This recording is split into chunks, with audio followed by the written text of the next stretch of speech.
میں نے آپ لوگوں کے ساتھ درود ابراہیم کی منت کا میتھڈ شیئر کیا تھا. کچھ لوگوں کو اس کی سمجھ نہیں آ رہی، تو آپ نے جب درود ابراہیم کی منت ماننی ہوتی ہے تب آپ نے اس کی نیت کرنی ہوتی ہے. کسی بھی حالت میں اس کی نیت کر سکتے ہیں. آپ نے جو منت ہوگی وہ آپ کسی بھی حالت میں آپ اس کی نیت کر سکتے ہیں. آپ نے 11 دن کی، 21 دن کی اور 40 دن کی منت ماننی ہے. جب آپ نے ڈیز سلیکٹ کر لیں گے، پھر اپنے ڈیز کے حساب سے، اپنی روٹین کے حساب سے جو ہوگا اپنے تعداد بھی سلیکٹ کرنی ہے. جب آپ تعداد اور ڈیز سلیکٹ کریں گے، پھر آپ نے اللہ تعالیٰ سے کہنا ہے کہ اللہ پاک اپنے نام کی برکت سے، درود پاک کی برکت سے، اپنی رحمت سے، کرم سے میرا یہ فلاں مشکل کے لیے، پریشانی کے لیے، ناممکن کے لیے میں درود پاک کی منت مان رہی ہوں یا مان رہی ہوں اتنے دن کی، اتنی تعداد کی. تو اللہ تعالیٰ درود پاک کی برکت سے میرا یہ کام کر دیں. ٹھیک ہو گیا. جب آپ منت مان لیں گے، پھر آپ نے جو کرنا ہے، آپ نے منت ماننے کے ساتھ ہی درود پاک کو پڑھنا سٹارٹ کر دینا ہے. جب بھی درود ابراہیم آپ پڑھیں گے، آپ نے جو ہوگا باوضو آپ نے درود پاک کو پڑھنا ہے.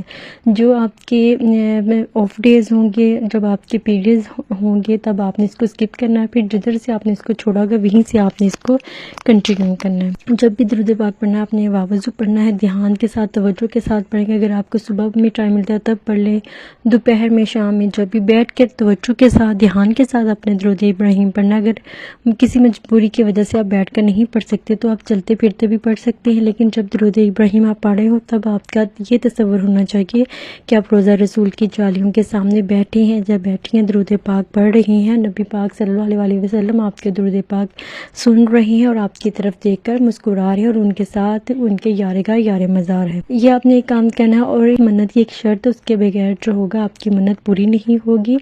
آپ نے ڈیلی مغرب کے بعد یا عشاء کے بعد، فجر سے پہلے آپ جب بھی آپ کے پاس ٹائم ہو، آپ نے 2 رکعت نفل صلاۃ الحاجت کے پڑھنے ہیں. جس کی پہلی رکعت میں جیسے نماز ادا کرتے ویسے پڑھنا، لیکن جس کی پہلی رکعت میں سورۃ اخلاص جو ہوگی، سورۃ فاتحہ کے بعد 3 مرتبہ، 5 یا 7 مرتبہ آپ نے پڑھنی ہے.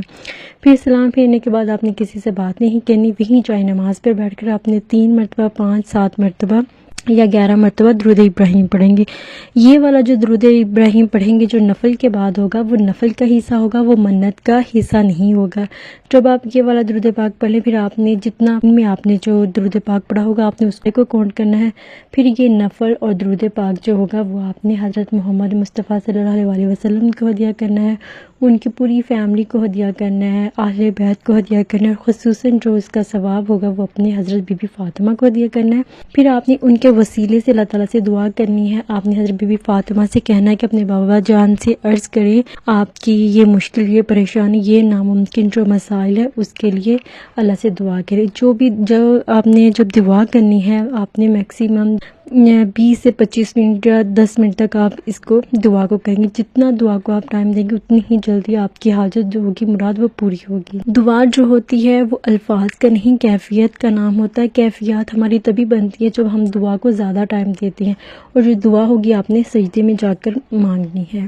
اگر آپ نے منت مانی ہے، پہلے 2-3 دن میں یا 5 دن میں آپ کی منت پوری ہو جاتی ہے، تو آپ نے جتنے دن کی منت مانی ہوگی اپنی، وہ منت کے پورے دن کرنے ہیں، اور جو تعداد ہوگی وہ بھی آپ نے پوری کرنی ہے.